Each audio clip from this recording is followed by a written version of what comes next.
This is Algebra Lesson 6-5, Linear Inequalities. A linear inequality is a region of the coordinate plane that has a boundary line.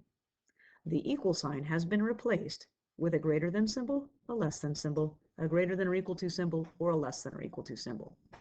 Solutions of an inequality are the coordinates of the ordered pairs that make the inequality true.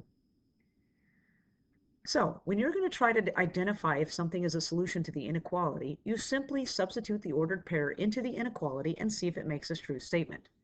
For example, here, in problem number 1, it says, is the ordered pair a solution of y is less than x plus 2?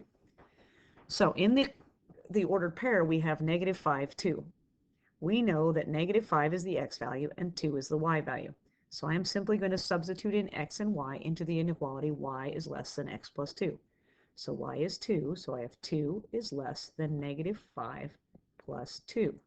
Is 2 less than negative 3? No, it is not. 2 is not less than negative 3. This is a false statement. So therefore, no. Negative 5, 2 is not a solution to this inequality. Let's check 4, 6. So if we plug in 4, 6, we have 6 is less than 4 plus 2. 6 is less than 6. Also a false statement. 6 is equal to 6, but 6 is not less than 6. So in this particular case, this also is not a solution to the inequality. Now, the graph of a linear inequality in two variables consists of all the points in the coordinate plane that represent solutions. The graph is a region called a half plane that is bounded by a line. Every point in the region is a solution of the inequality. This is shown by shading the graph.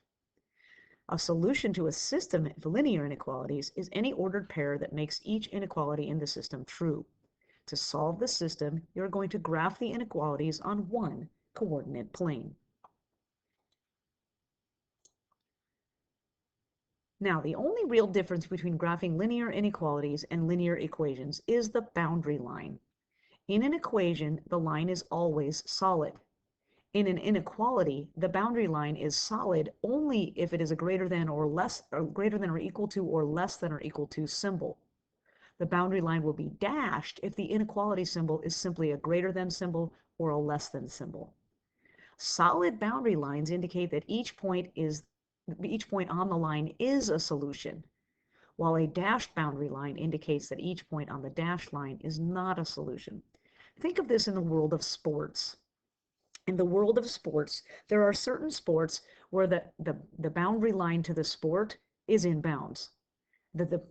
Like, for example, in baseball, if a baseball lands on the chalk line and it kicks up chalk, that ball is fair. That it is still in play. However, if you have a sport in which, like basketball, if you have the end line and you step even just a microfiber into the end line, then you're out of bounds. As soon as you touch any part of the boundary line, you're out of bounds. So in baseball, the boundary line would be a solid line because the boundary line is included in the field of play. In basketball, the boundary line would be a dashed line because if you step on that boundary line, you're out of bounds. It is not in play. Now, steps to graphing linear inequalities. The first thing you're going to do is you're going to graph the boundary line. In other words, graph the equation with the proper solid or dashed line. Okay. Then you're going to test a point that's not on the boundary line. 0, 0 is always a good point to use if the boundary line doesn't go through 0, 0. In other words, if your equation does not go through the origin, use the origin as a test point. And I'll explain what that means in a moment. Step 3, if the test point makes the inequality true, you shade on that side of the boundary line. If the test point does not make the inequality true, you shade on the other side of the boundary line. And of course, always label all your graphs. So let's graph something.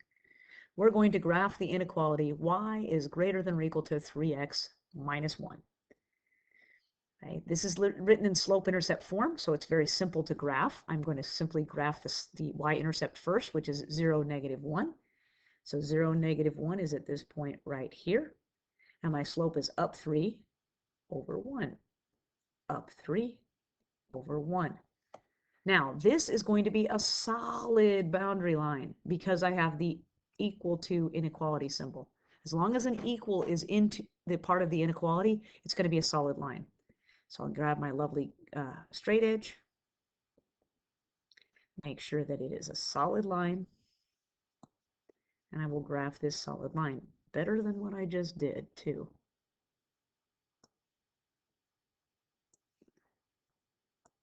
There we go. Now, I always label last for the simple fact of 99% of the time I'll label it, and that'll be the side I have to shade on. So it's always better to label last. All right, now to shade this, I need to take a test point. 0, 0 is not on this graph. It looks like it might be, but that's because the graph is teeny tiny. Okay, but I can clearly see that 0, 0 is not part of the equation. Since 0, 0 is not part of the equation, I'm going to use the point 0, 0 to test my equation. Okay, and what do I mean by testing it? I'm simply going to put the point 0, 0 into my inequality. So y is 0 is greater than or equal to 3 times 0 minus 1. So is 0 greater than or equal to negative 1? That is a true statement. Since that is a true statement, I am going to shade where my test point was. And my test point was at 0, 0. So I'm going to shade on the side of the graph where the 0, 0 is. Okay, so I'm just going to simply shade my graph on this side, because this is where the 0, 0 point was. And you can use your pencil, you can use a colored pencil if you want. I would highly suggest you don't shade in pen, because if you mess it up, it's really hard to erase. Okay, last thing I'm going to do is label my equation. So this is the equation of y is greater than or equal to 3x minus 1. Let's look at problem 4 here. We have y is greater than negative x plus 3. Okay, again, it's written in slope-intercept form, so it's very simple for me to graph it using slope-intercept. I am going to label my x and y axis.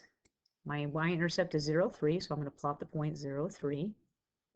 My slope is negative 1, because it's negative in front of x, so down 1, right 1, down 1, right 1, down 1, right 1.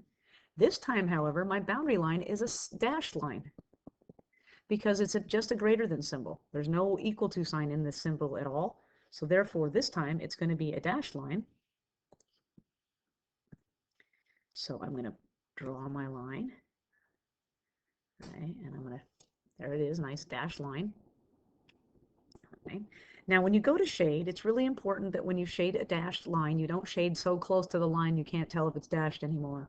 That's really, really important. I get people that get so overzealous with their shading that they shade right on top of the line and all of a sudden the line looks solid. We do not want to accidentally make a line solid that isn't solid.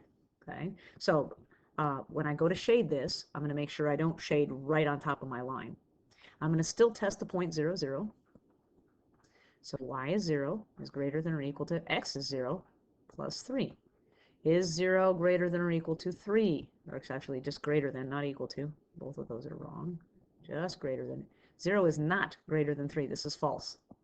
So I do not shade where 0, 0 is. I don't shade where the test point is, because that makes a false statement. So I'm going to shade on the other side of the test point. And I like to use my highlighter because it shades really nicely. Okay, notice I'm not trying to gut on top of my blue line, dashed line so much that I can't tell. Okay, I will shade my graph in. And of course, I will label it. In this case, y is greater than negative x plus 3. Let's test one more, or practice doing one more. So we have y is less than 2x minus 4. In this particular instance, okay, my y-intercept is negative 4, 0, negative 4, so it's down here. My slope is 2, so up 2 over 1, up 2 over 1. Again, it's another dashed line, because it does not have the equal to sign. So I'm going to make sure I dash my line. If you accidentally draw a solid line, go back and erase it. Just erase parts of it. Just erase little parts of your line. Like, for instance, if I was to accidentally draw a line like this, and I'm like, oh no, I wanted that to be dashed, then just erase parts of your line like that, and it's instantly a dashed line. You don't have to erase the entire line and start over. You can just erase part of it. All right, so in this particular case, I have a dashed line. I need it to be green, because that's the color graphing I'm using. I need it to be better than that because that was terrible. So I'm going to make sure I tweak this graph so that maybe it will tweak it. No, stop doing that. There we go. I want to get all my points right. There we go. My points are lining up. Much better. There we go. So I've graphed my boundary line. Okay, and so which means basically the solutions are going to be one side of that boundary line or the other. That's what the shading does. The shading shows you all the possible solutions because you certainly don't want to list all of them. They're bad enough if you had to view coordinate points that were on exact xy coordinates. But could you imagine having to name all the fractions that these would be? That would be terrible. So I am going to now test 0, 0. So I have 0 is less than 0 minus 4, because anything times 0 is 0. Is 0 less than negative 4? No, this is false. So I'm not going to shade where 0 is. I'm going to shade on the other side of where 0 was, so to speak. Actually, I'm going to make sure that I don't shade really, really close to my dashed line. So I'm going to shade in here.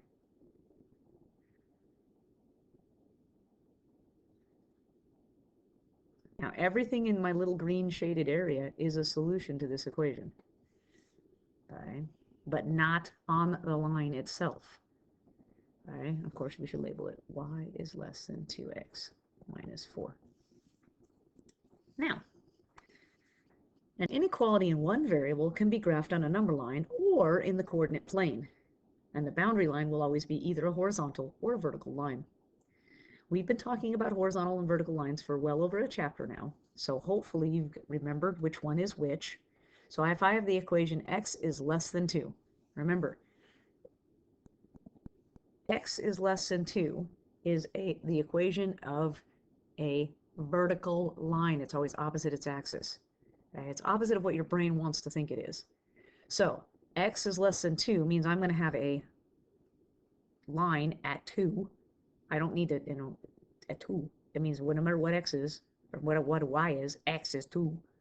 Okay, so I'm going to have a dash line because it's less than at 2 here. Tweak. That was pretty easy.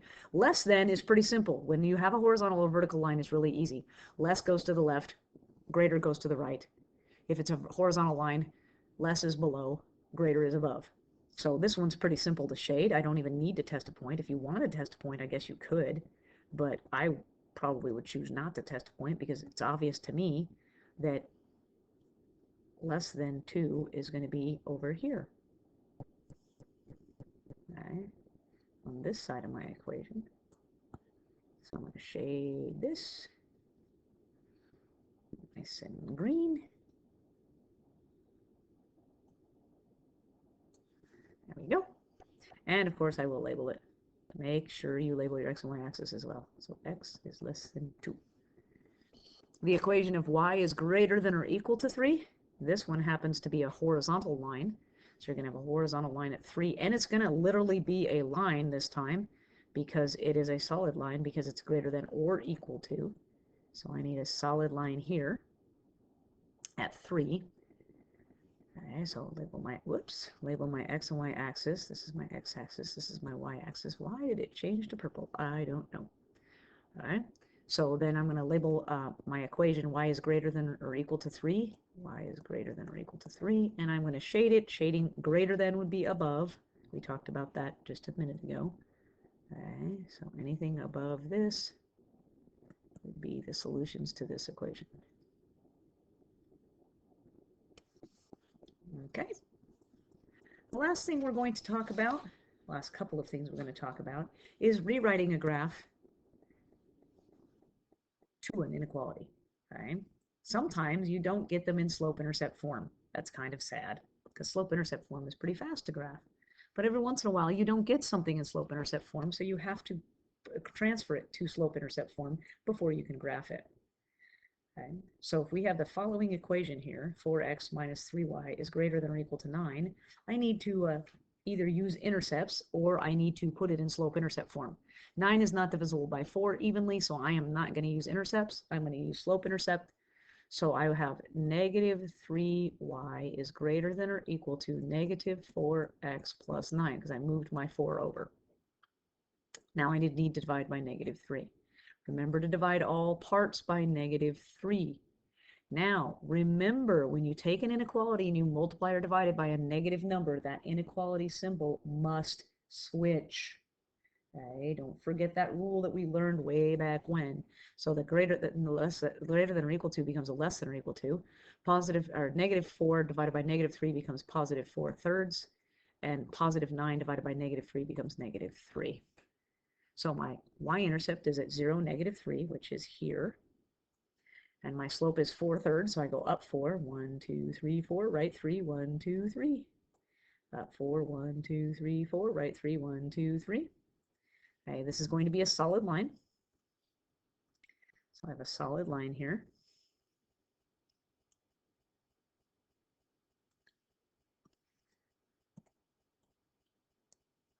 Now, when you go to test this, you can choose to test it in either form of the equation.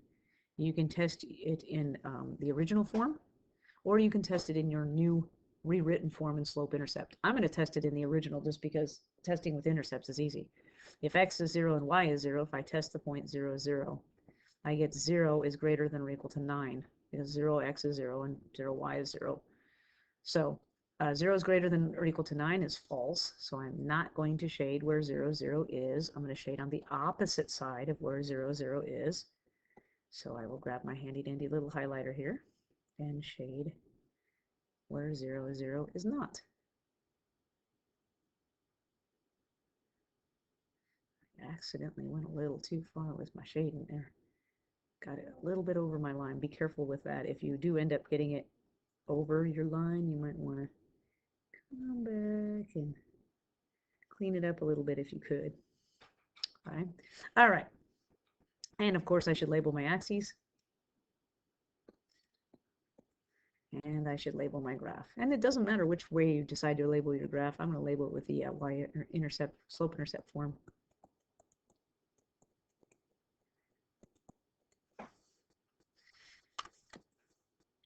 Let's work on a word problem, because word problems are cool. Suppose you can spend no more than $20 for hot dogs and hamburgers for a picnic. Hot dogs cost $5 per package, and hamburgers cost $8 per package. What are 3 possible combinations of hot dogs and hamburgers you could buy? Okay, so I'm going to look at this, and it says that I have hot dogs and hamburgers. So obviously one of my variables is going to be hot dogs, and one of my variables is going to be hamburgers. Okay, so I'm going to let x equal number of hot dogs I can buy, and it would be packages. So packages of hot dogs. And y is going to equal packages of hamburgers.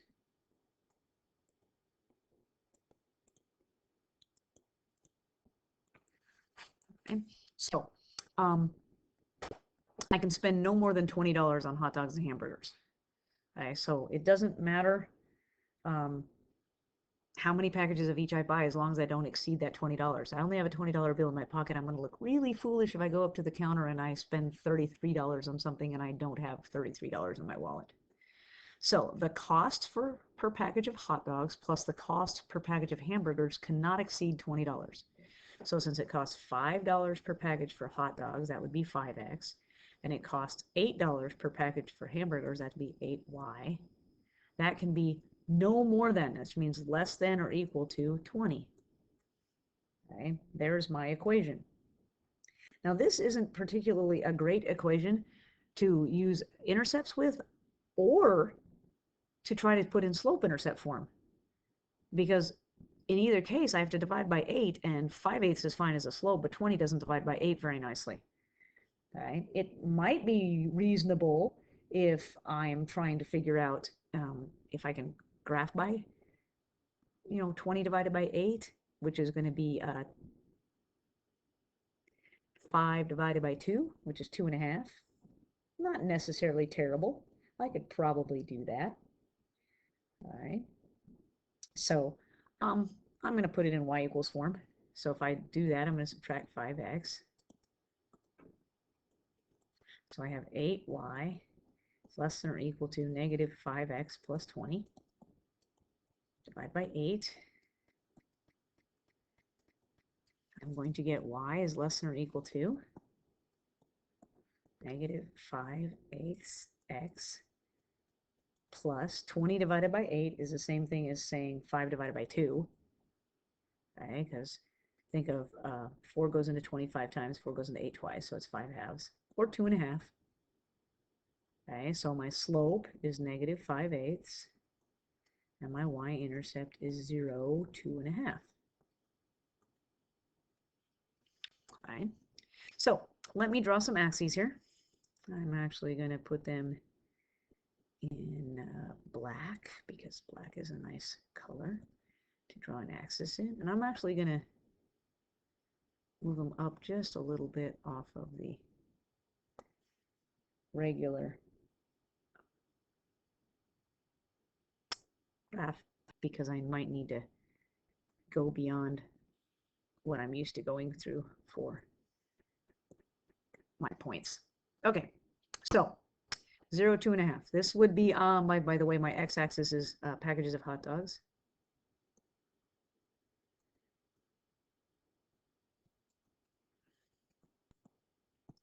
And this would be packages of hamburgers. It's so hard to write sideways. That didn't look very good, did it? Oh well, I tried. I'm going to count by ones because this is pretty simple. So 5/2 is 2.5. 1, 2.5 is here. And I'm supposed to go down 5 and write 8. So 1, 2, 3, 4. I did not leave myself enough space to go down 5 and write 8. I can't go up 5 and left 8, so I'm going to move my x-axis for a minute. Let me move it up just a little, just because I need the I need to be able to go down and to the right. I don't need those. Obviously, I can't have a negative number of hot dogs and a negative number of hamburgers, but I need to find the point that goes there. So that's why I'm using a little bit more of the other coordinates other than coordinate 1, or quadrant 1, excuse me. So 0, 2.5 is here. That's terrible. That was not a half. That's close to a half, but not really. There it is. And I'm going to go down 5. 1, 2, 3, 4, 5. Right, 8. 1, 2, 3, 4, 5, 6, 7, 8. So there's my next point. I only need quadrant 4 just so that I can put that point in there so I can draw my line. So I have my line, and it's going to be a solid boundary line. Okay, so even though I really can't have anything, I know I can't have a negative number of hot dogs or hamburgers. I can use that quadrant to be able to plot my points. Okay. Now, of course, I need to shade it. Okay. So if I use 0, 0, if I test the point 0, 0, I'm going to get 0 is less than or equal to 20, which is true. So I'm going to shade where 0, 0 is. Here's where you've got to be really, really careful, because I am not going to shade just willy-nilly underneath my line here, because if I do that, I'm going to end up having an answer that's not viable, because I'll end up having something like negative number of hot dogs and negative number of hamburgers. I can only shade here in this little triangular region, because that's the only part that gives me a viable solution, because I can't have a negative number of hot dogs. I can't buy a negative package of hot dogs, and I can't buy a negative package of hamburgers. Okay, I'm not going to go to the store and buy -6 packages of hamburgers. Okay, so that's why I can't shade anywhere other. I can't shade beyond my x and y axis. Okay, then I'm going to label my equation. 5x plus 8y is less than or equal to 20. And then it says, what are 3 possible combinations? Obviously, 3 possible combinations are any coordinate point that lands exactly on a coordinate point inside my shaded region or on the boundary lines. Okay, so I can look at this and go, okay, I could pick like this point right here. I'm going to put it in yellow. That means I would need one package of hot dogs and one package of hamburgers. Okay, so I could do that. Or I could put anything on the boundary lines. It's like I could have this point right here, or I could have this point right there. Any of the boundary lines that land exactly on a coordinate point. You can't have half a package of hamburgers or half a package of hot dogs, so be careful with that, because that's not a viable solution either. So when it asks me to name 3 possible solutions, if this is 0, and this is 1, 2, 3, 1, 2, 3, etc., I can have 0 hot dogs and 2 hamburgers.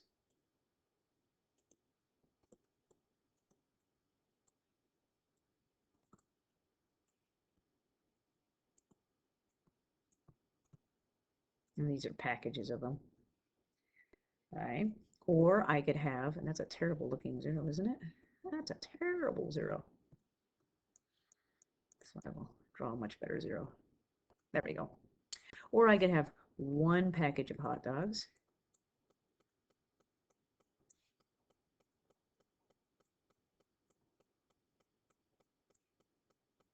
and 1 package of hamburgers.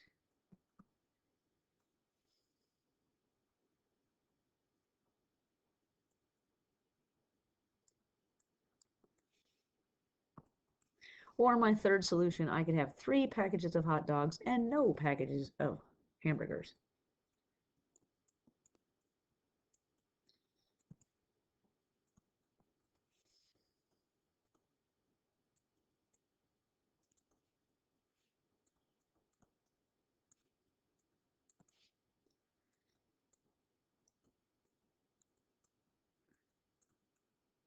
And that's 3 possible solutions to that particular inequality.